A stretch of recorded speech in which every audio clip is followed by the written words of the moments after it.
Welcome to Heartbreak Chronicles.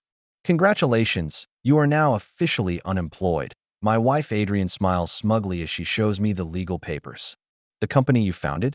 It's now mine and my new boyfriend's. Maybe you should go back to school. I smiled and handed her the laptop. Little did she know that deep in the code, I had left something behind that would bring her empire crashing down. My name is Caleb Thorne. I'm 35 years old. And just a month ago, I was the founder and CEO of CyberShield, a successful cybersecurity company in Seattle. And today, I stand here and watch 8 years of marriage and 6 years of my career being taken away. But things are far from over. My story with Adrienne began 9 years ago at a tech startup conference. At the time, I was just a talented but obscure programmer working as a cybersecurity consultant for a large tech company. My presentation was titled The Evolution of Future Security Threats, and while the technical content was solid, my delivery was lackluster. After the presentation, a woman with curly blonde brown hair approached me, her smile bright and confident. "Your content is great, but you need help with your presentation skills," she said bluntly, reaching out to me. "Adrienne Parker, marketing strategist. I can help you communicate these amazing ideas to a wider audience." Her candor was refreshing, and we had dinner that night to discuss how to translate complex technical concepts into language that ordinary people could understand. This conversation lasted late into the night and extended from technology to our dreams. I always wanted to start my own company, I admit. I have some ideas that could change the way organizations deal with cyber threats, but I don't know where to start. Adrienne's eyes twinkled. "Maybe you need a partner, someone who can help you articulate those ideas and get funding for them." A year later, we were married, and another year later, CyberShield was born. The startup phase is difficult and exciting. We started in the second bedroom of a small apartment in Seattle, which became our office. We've created a perfect balance between technology development and financing storytelling. Adrienne knows how to package my complex solutions to make them attractive to investors, and I make sure that the products we offer deliver on our promises. "We're perfect for each other," she often says. "You're the brain, I'm the voice." The challenges of the early days of our business brought us closer together. The reassurance after each rejection, the celebration after each breakthrough, strengthened our connection. We established a common morning routine, jogging, and then having coffee together to discuss our goals for the day. Our weekends are tech detox time, which is a rule I stick to make sure we have space to get away from work and focus on each other. CyberShield received its first major round of venture capital funding just 3 years ago. That night, Adrienne and I celebrated at one of the best restaurants in the Pacific Northwest. Candlelight illuminated her blonde-brown curls as she raised her champagne glass with a glint of excitement in her eyes. "Here's to your dreams," she said, her eyes moist with pride. "You finally proved them all wrong." "To our dreams," I corrected, taking her hand in mine. "We wouldn't be here today without your marketing strategy. We're a team, remember?" She smiled and nodded, but for a moment I saw a flash of emotion in her eyes that I couldn't decipher. As the company has grown, our roles have naturally evolved. Adrienne was the head of marketing during the company's infancy, and the brand strategy she developed for CyberShield helped us stand out from the crowd of cybersecurity startups. She's smart, charismatic, and has a knack for finding out what people want. But as the team expanded, she began to feel restricted. "I feel like I can do more," she told me on a weekend hike. We stood at the top of the hill overlooking a breathtaking view of Puget Sound. I loved building CyberShield, but now that we have a professional marketing team, I feel like I'm being pushed aside. "What kind of role do you want?" I asked. "You can lead any department. This is our company." She shook her head, her long hair fluttering in the breeze. "It's not the characters. I want to create my own thing, just like you. Maybe it's a marketing consultancy that specializes in tech startups." At first, it seemed like a win-win arrangement. She gained professional autonomy, and I was able to focus on developing new security solutions. Our life patterns adjusted, but I made sure our relationship wasn't damaged by it. Even during the busiest times, I stuck to our date nights and quarterly trips. "You really don't need to schedule these every week," Adrienne commented on our 7th anniversary of meeting. "We are preparing for a short trip to Whistler, Canada, which is our favorite ski resort. Most CEOs can't even make it to their dinner appointments on time." "I'm not most CEOs," I reply, kissing her forehead. and I don't want to be that guy. The company is important, but not more important than you. She smiled, but the smile didn't reach her eyes. I didn't notice it at the time, but in retrospect, it was the first warning sign. Our marriage is not perfect, but I think we have a solid foundation. Despite our busy schedules, we still schedule weekly date nights, quarterly short trips, and take at least one long vacation a year. I've never been a prisoner of the studio because I know that living a balanced life is essential to keeping creativity and sharp thinking. Everything changed 6 months ago when I met Reed Donovan. Reed, a prominent venture capitalist, has expressed interest in our latest enterprise-grade security platform. We met at an industry summit and he reached out to me. "That was an impressive speech you gave, Thorne," he said, handing me a business card. It was simple and expensive, beige paper with just his name and contact information, no title or company name. "We should talk about your expansion plans." Reed is suave and charming in his manner, always dressed in a bespoke suit and driving the striking Aston Martin.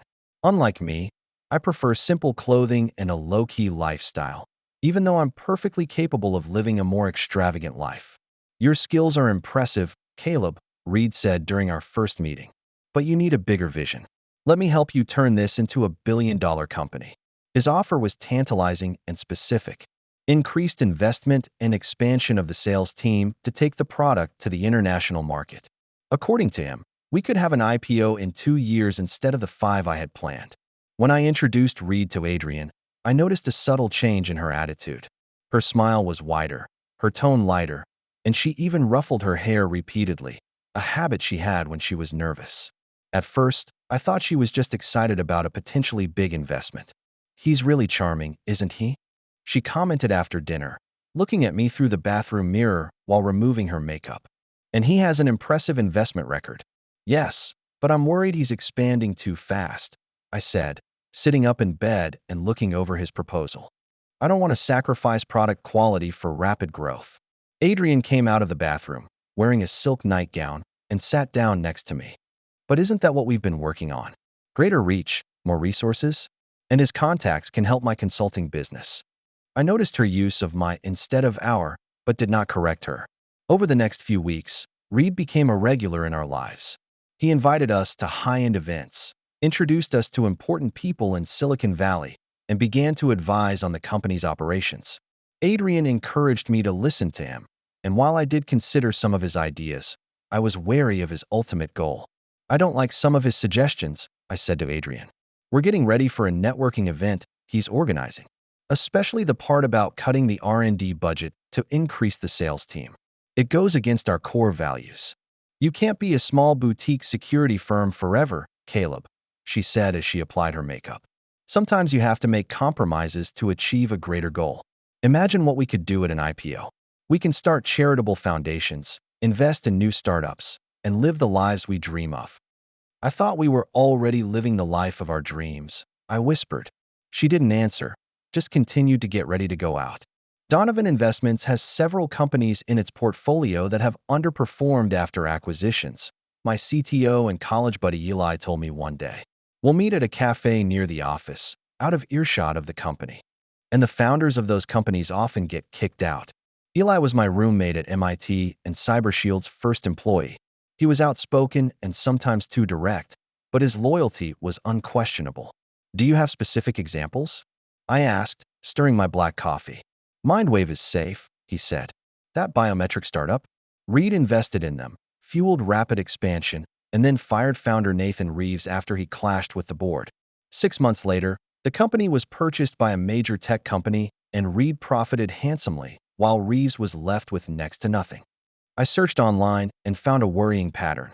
Reed does have a history of marginalizing founders, especially after gaining enough control. This made me question his true intentions, and I began to taper my interactions with him. "I think we should slow down the pace of our work with Reed," I said to Adrian one evening as we were sitting on the deck of our home, enjoying dinner. "There's some information about his past dealings that gives me pause." "What message?" she asked, setting her glass down. I shared my research and concerns. "I don't think his interests align with ours. He may be more concerned with quick profits than long-term value." Her reaction was unexpected. "It's just the way the business world works, Caleb." Not everyone is as idealistic as you. Sometimes you have to be pragmatic. Pragmatism is not the same as sacrificing the soul of a company, I replied. Our argument ended in a stalemate, an unusual tension spreading between us. But Adrian continued to stay in touch with Reed, explaining that she was consulting for his other investment firms. She started working late, going out on weekends to meet clients, and bought a lot of new clothes and jewelry. Her social media account, Instagram, started showing photos from fancy restaurants and events, but I was rarely in those photos. "You've been working late lately," I commented one Friday night. It was nearly 10 o'clock and she was just getting ready to leave the house. "New client with an urgent project," she explained as she checked her handbag. "Don't wait for me. I may be late." "I could go with you," I offered. "We haven't been out together in a long time." "This is work, Caleb, not a social event," she said impatiently. "You know I don't get distracted at work." These were words she often used to describe me, and now they were being used on me with disturbing irony. A few days later, while working from home, I accidentally found a receipt from a fancy hotel sandwiched between some of Adrienne's papers. This wouldn't have been surprising. Business meetings are often held at hotels, but this was a suite and it was booked on a Sunday, which is usually a non-business time. One night while we were having dinner, she received a text message and immediately put a smile on her face. "Work?" I asked. "Just a client confirming a meeting for tomorrow," she says, but refuses to meet my eyes. My instincts told me something was wrong, but I told myself not to be paranoid. We did each get busy with our own careers, and perhaps we do need to reconnect. I scheduled a weekend getaway to our favorite beach town, but Adrienne canceled, citing work commitments that couldn't be postponed. "Next time," she said, kissing me on the cheek. "You know how important this is to my business." Over the next few weeks, I noticed more changes. Adrienne started wearing a new perfume, and she went out more often, giving vague explanations when I asked. Her cell phone is always placed face down, and I've noticed she's changed her password. Not the usual Memorial Day we used to use, but a brand new one. Until one day, I stumbled upon her cell phone notifications. A quick text message flashed by, addressed to R and beginning with "missing your." But the notification disappeared before I could see the rest. The signs are becoming more and more obvious, but I still hope my suspicions are wrong. I've tried to reconnect with her, offering to cook together, watch a movie, or even work out together, but she always has a reason to put it off or refuse. "Are you still interested in our marriage?" I asked directly one night. She seemed taken aback by the question and put down her cell phone. "Sure. Why do you ask?" "Because you always seem to be somewhere else, even when you're here in person," I replied. "We haven't really talked or spent time together in weeks." "I'm going through a pivotal time in my career," she said, her voice softening a bit. "Once this big client is finalized, things will go back to normal. I promise." I wanted to believe her, so I nodded, but the doubts remained. Until one night when I came home early because I had forgotten important papers and heard voices coming from our bedroom. As I walked up the stairs, my heart raced and possibilities flashed through my mind. Maybe she was just on the phone or listening to something. But as I approached the bedroom, the sounds became clear: a low chuckle, the slight creak of a mattress, and unmistakable whispers and gasps. The memory of that night still hurts me. The moment I opened the bedroom door and saw Adrienne and Reed in our bed destroyed all my illusions about our marriage. Reed immediately jumped away from the bed and hurriedly pulled on his pants while Adrienne froze there, eyes wide and mouth slightly open, the sheets wrapped tightly around her body. No yelling, no drama. I just quietly closed the door, left the house, and sat in my car for a couple hours trying to clear my head. The neon lights of the gas station flashed on the windshield as I sat there, my fingers gripping the steering wheel until my knuckles were white. 8 years of marriage crumbled before my eyes, and I didn't even know how to feel. Anger? Sad? Betrayal? All of these emotions intertwined to create a numbing hollowness. When I finally got home, Adrienne was waiting for me, eyes red and swollen. Reed had left, and a tense silence pervaded the house. "I'm sorry that's how you found out," she said, but didn't apologize for the betrayal itself. "Reed and I have a real bond. It's not just a physical relationship." The statement stabbed me in the chest like a knife. Not just a betrayal, but a deeper betrayal, an emotional betrayal, a long-term deception. "How long did this last?" I asked, my voice surprisingly calm. 3 months or so, she admitted. But our marriage has been in trouble for a long time, Caleb. You're always distracted, immersed in your code and your company. The accusation surprised me. I've never neglected our relationship, weekly date nights, quarterly trips, or even coffee time every morning. And I've never put work above our relationship. It's not true, Adrian, and you know it. I've been trying to balance work and our relationship. Who insists on weekly date nights? What about quarterly trips? That's only a superficial formality, she retorted. You were never really present in spirit. You care more about your algorithms and customer satisfaction metrics. And Reed really understands me. He saw my value, not just as your support system, but as someone who had his own ambitions and dreams. I shake my head, realizing that this is just an excuse for her behavior. We did have problems, like all couples do, but betrayal was never the solution. So now what? I asked. I want a divorce, she said bluntly. Reed thought I deserved a piece of the company, considering my contributions in the early days. So it is. It's not just an affair, it's about control and money. I need time to think, I said, and slept in the guest room. That night, I tossed and turned, thinking about how to deal with the situation. A part of me wanted to immediately confront and expose their betrayal and fight for my company and dignity. But another part, the saner part, realized I needed to be cautious. Over the next few weeks, I pretended to try to save my marriage by attending several couples counseling sessions. But Adrian has made her decision.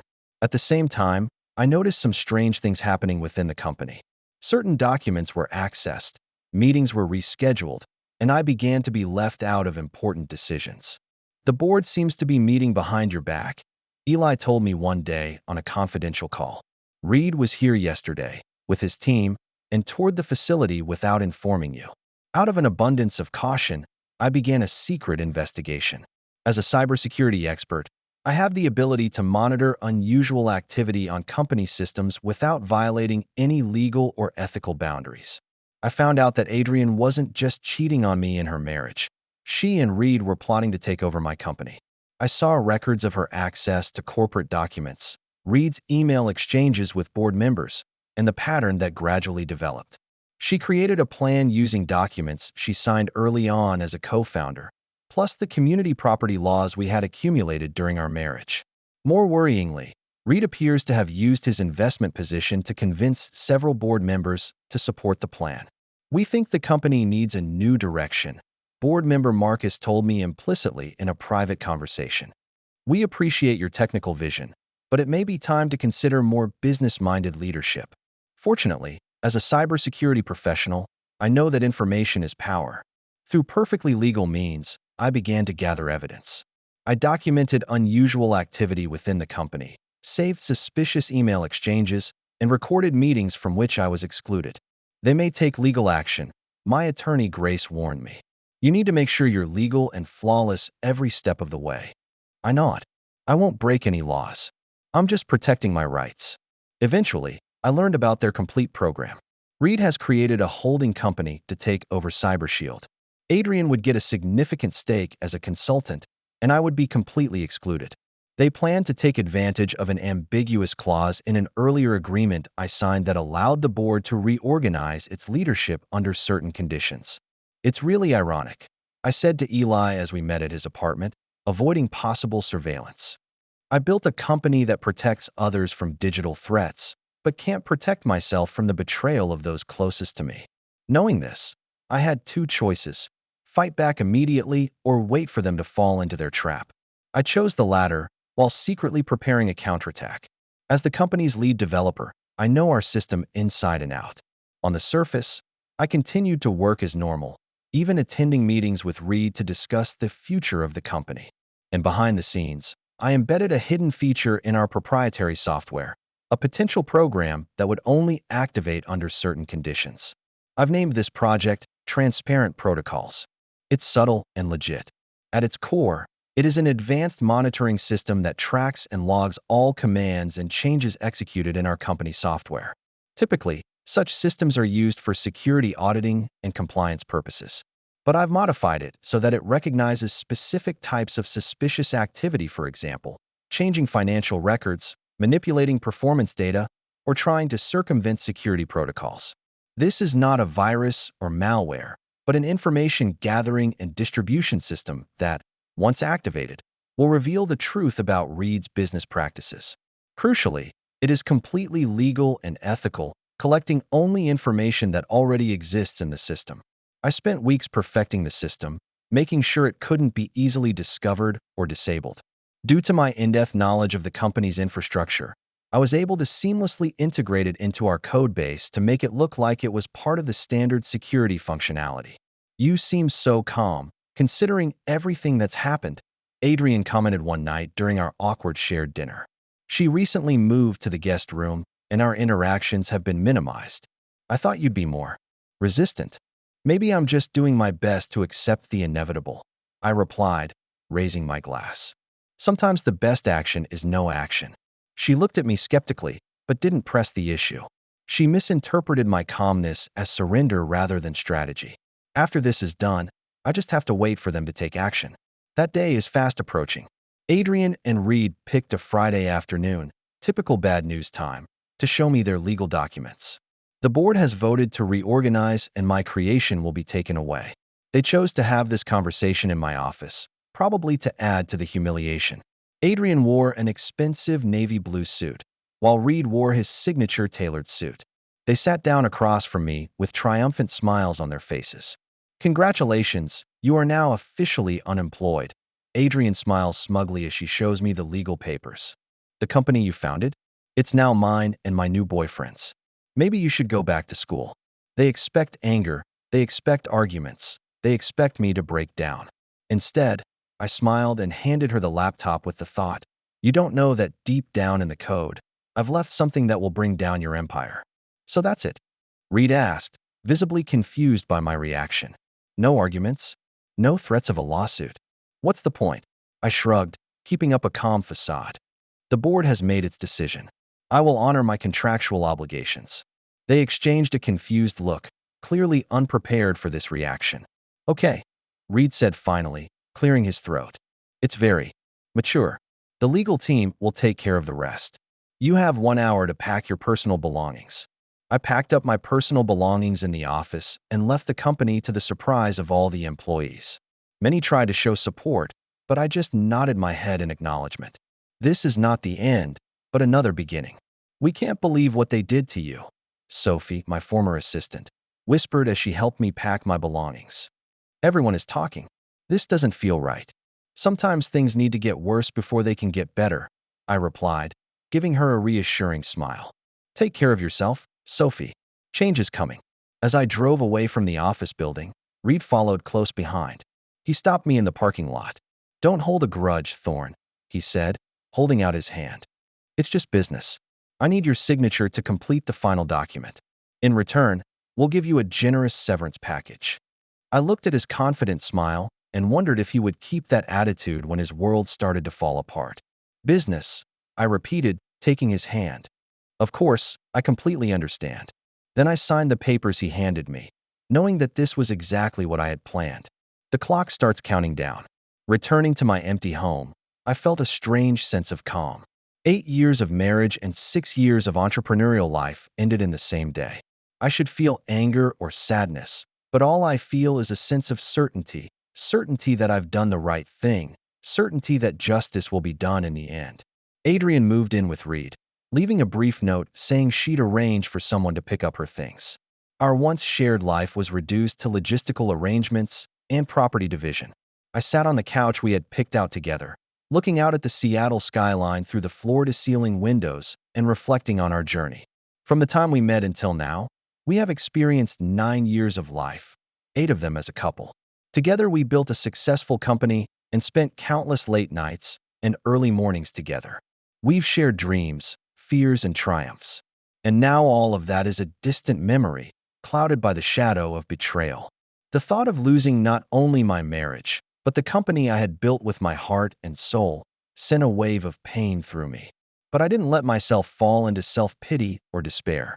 Instead, I started preparing for the next phase. First, I need a new workspace.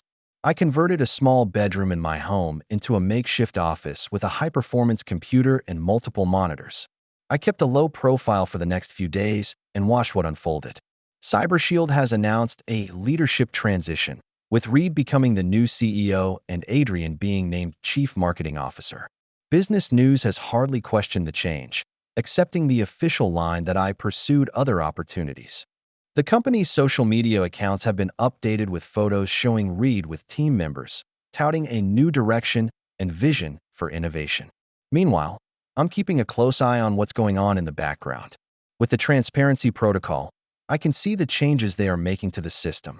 As I expected, Reed's team began modifying security protocols to optimize short-term profits over long-term security and changed the way performance reports were calculated to make the data look better than it actually was. What are they doing?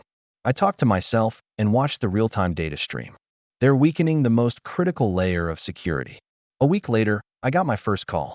It was Eli, my former CTO and longtime friend, who managed to keep his position.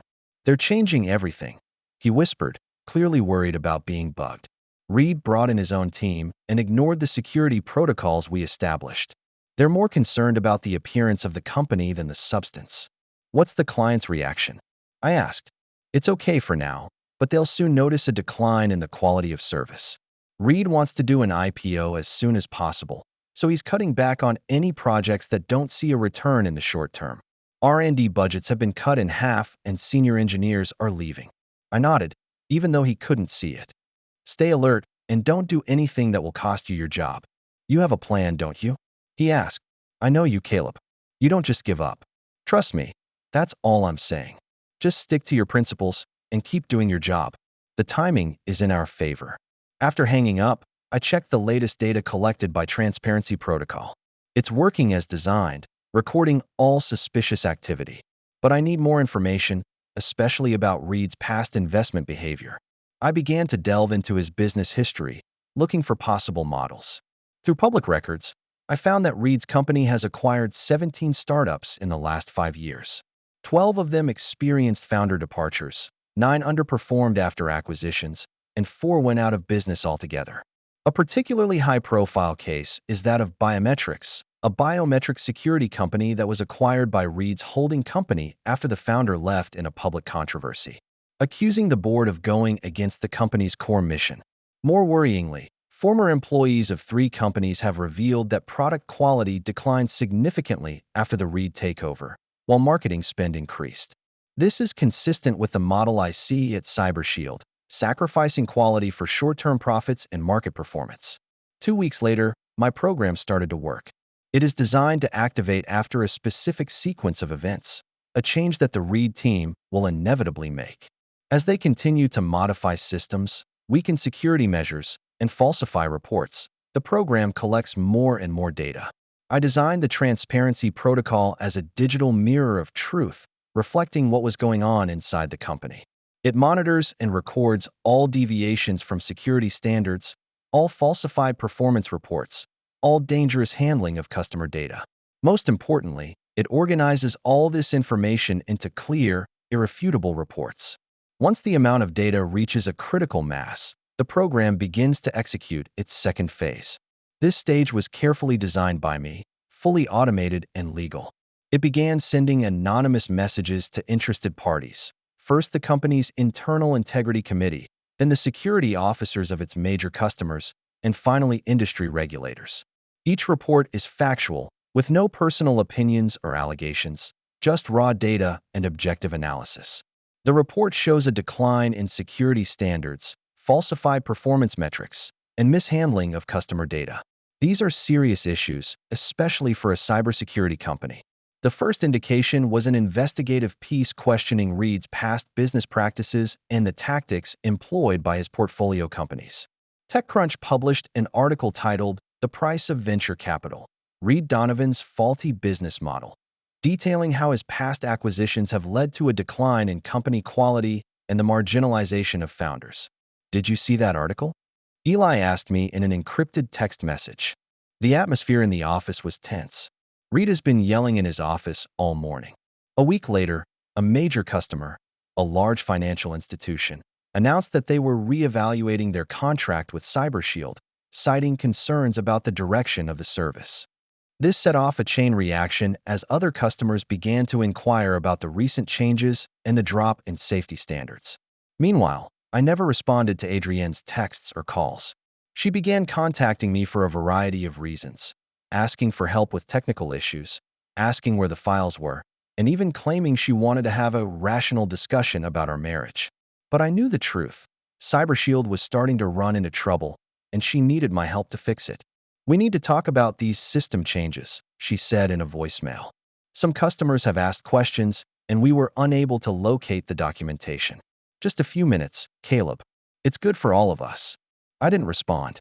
It was her choice, and now she must face the consequences. The situation continued to deteriorate over time.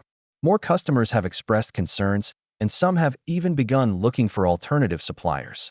Within the company, employee morale declined, and key engineers began to leave. Reed tried to make up for it by increasing marketing spending and exaggerating the capabilities of the product, but that only made things worse.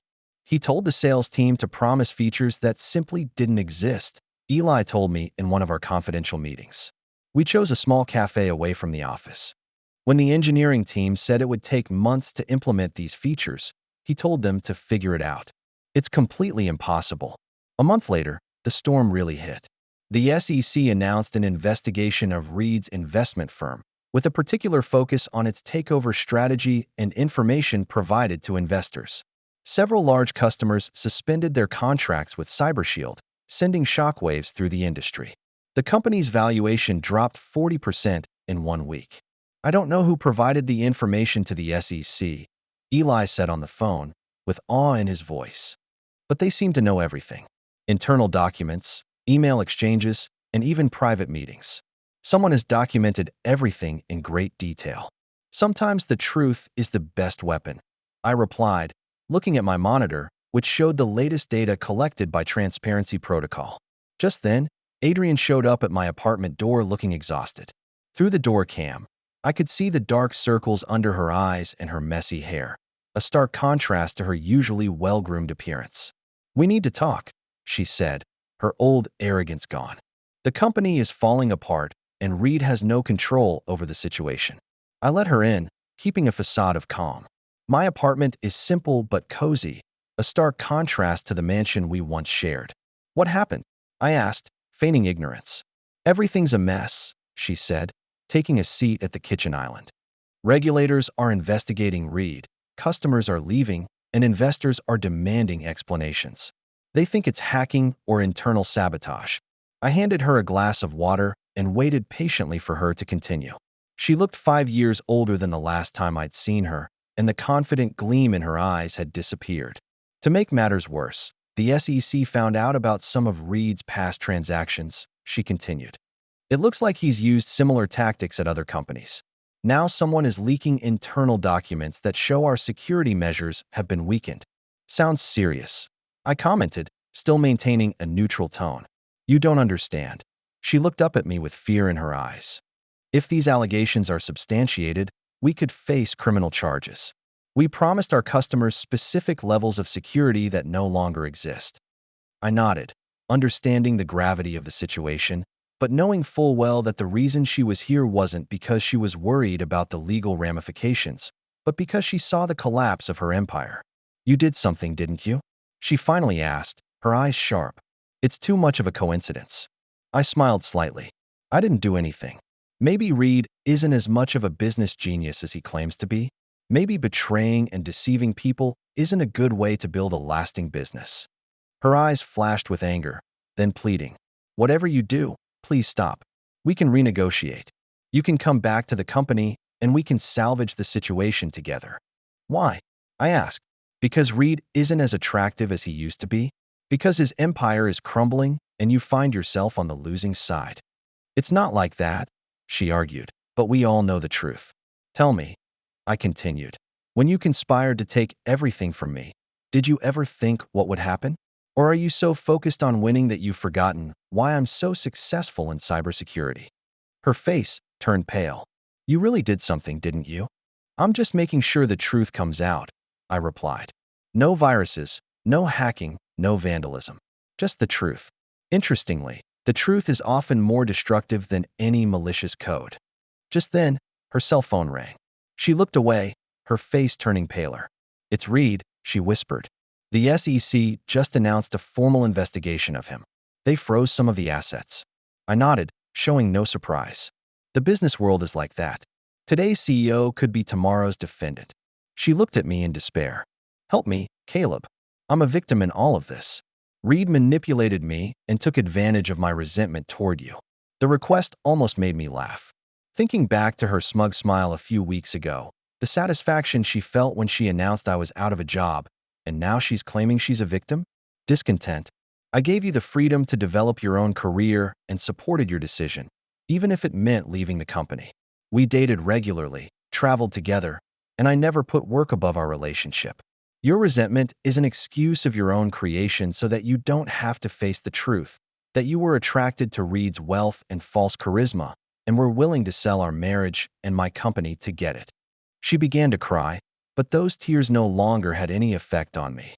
"I can change," she sobbed. "I did love you. Everything we have 8 years of marriage. The company we built together, doesn't any of that mean anything to you?" "Important," I whispered. "It's because it matters that your betrayal is so painful. It's not just the cheating, Adrian. It's the fact that you conspired with Reed to take away my company, my dreams. That's something we built together, and you chose to turn it into a power play. I've made a terrible mistake," she continued to sob. "I can change. We can start over." I shake my head. "Some things, once broken, cannot be repaired. Trust is one of them. So what do you want?" she asked, wiping away her tears as her voice became firmer. "Revenge? Leave us all with nothing." "I want justice," I replied. "I want the truth to come out. CyberShield is built on security, integrity, and trust. Reed's strategy will destroy that. If the truth leads to his downfall, it is only the consequence of his own behavior." As she left, I felt a mixed emotion, not satisfaction, but a quiet sense of closure. Revenge wasn't as sweet as I thought it would be, but justice was served. Over the next few weeks, the CyberShield crisis continued to grow. Reed was forced to resign as CEO to be investigated. Several board members also resigned, fearing damage to their reputations. The company's stock value continues to fall, wiping out almost all growth. "Things are getting worse," Eli told me in an encrypted message. 2 of the largest corporate customers terminated their contracts. Team morale has hit rock bottom. Everyone is updating their resumes. The media began to cover the story in depth, revealing Reed's past investment patterns and his questionable behavior at a number of companies. The Wall Street Journal published an investigative piece entitled "Silicon Valley Predator: The Rise and Fall of Reed Donovan," describing how he systematically exploited the trust of his founders to take over companies and then sacrificed long-term value for short-term profits. At the same time, my transparency protocols continue to collect and distribute information to ensure that all relevant parties are aware of the seriousness of the situation, not as an attack or retaliation, but as a transparency mechanism to reveal the truth. As for Adrian, she finds herself in a painful position. Reed abandoned her as her legal troubles deepened, accusing her of mismanaging the company at an emergency board meeting and trying to place some of the blame on her. Her former friends and co-workers are alienated by her betrayal. Her consulting business was also implicated, with clients unwilling to work with someone so tainted. 3 months later, as the dust was settling, I was contacted by CyberShield's board of directors. They asked me to return and help rebuild the company's reputation and technology base. "We made a terrible mistake," admitted Marcus, the board's president, as we met in a quiet restaurant. "We're blinded by Reed's promises and charisma and fail to see his true intentions. The company needs your vision and integrity. We are prepared to offer full control and a significant compensation package." It's a tantalizing offer, a validation. To return to the company I built, to save it from the damage Reed caused, and to restore its reputation and mission. But after much deliberation, I declined. "Sometimes, when trust is broken, it's best to start over," I explained. "I appreciate the offer, but I think the company and I need a fresh start." Instead, I launched a new startup focused on privacy-protecting technology. I learned from my mistakes and chose my partners and investors more carefully. Eli and a few other loyal former CyberShield employees joined me to form a small but cohesive team. We're smarter this time, Eli said on opening day of our new office space. It's a modest but comfortable space away from the glitz and glamour of the corporate campus. No venture capital money, no fluff, just solid technology and real value. Our new company, Privacy Guard, has taken a different direction.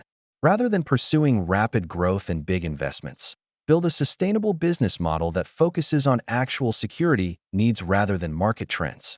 My new team is small and loyal, and we share a common goal of not just making a profit, but creating something of real value. Won't you worry about history repeating itself? A potential customer asked me, obviously referring to the CyberShield crash. This industry is very competitive. That's where we come in, I explained. We do not compete with large companies for size or market share. We offer expertise and personalized attention, something that larger companies can't match. Sometimes a smaller boat can be more nimble in heavy seas. My experiences have taught me many lessons about business and human nature. I've been more careful about who I choose to trust, but I haven't let the experience of betrayal make me cynical either. Instead, it has made me value true honesty and transparency even more. As for my personal life, I spent time alone and reflecting.